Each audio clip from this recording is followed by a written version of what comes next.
Kapatid ni Marlon Tapales panalo ng isang matinding knockout. Ito si Gabriel Tapales, may kartadang 7 wins 5 KOs may isang talo. Winasak si Ian Donaire sa round 2. Matindi ang pagbagsak ni Donaire mga tol dahil nawalan ito ng malay. Malakas din pala itong kapatid ni Marlon Tapales. Edad 22 pa lang ito at lumalaban sa Super Bantamweight Division. Kaya abangan natin to si Gabriel Tapales.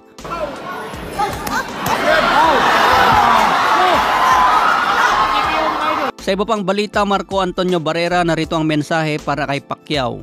Sabi ni Barrera sa isang video na nilabas ng Premier Boxing Champion, si Pacquiao ay may pusong kinahangaan ng lahat. Gusto niyang magbigay saya at ibigay ang sarili niya para sa mga tao. Malaki ang respeto ko kay Pacquiao.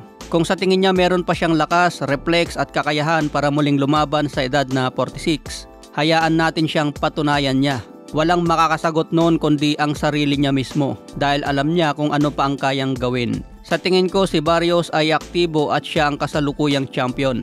Ngunit hindi siya kasing komplikado ng ibang mga champion. Pero sa loob ng ring, delikado pa rin siya. Bilang mga taga-suporta, gusto namin na manalo si Manny Pacquiao dahil sa kanyang kadakilaan. Ako'y malulungkot kung makikita ko na matalo ang isang 8th Division champion at Hall of Famer. Masakit sa aking damdamin kung mangyari ito, kaya umaasa ako na hindi ito mangyari kay Pacquiao.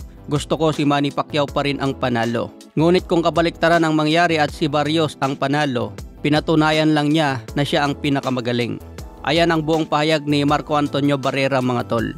Sa ibang banda naman na aresto ang kilalang champion na si Gervonta Davis matapos umanong saktan ang kanyang dating kasinta nitong araw ng Father's Day.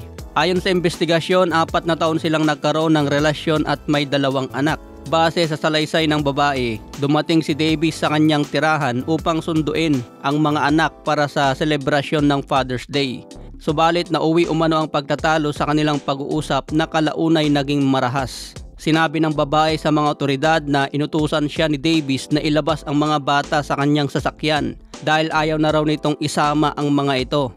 Habang nilalabas ng babae ang kanyang mga anak sa loob ng sasakyan, biglang inusog ni Davis ang upuang pang-driver at tinamaan siya sa likod ng ulo.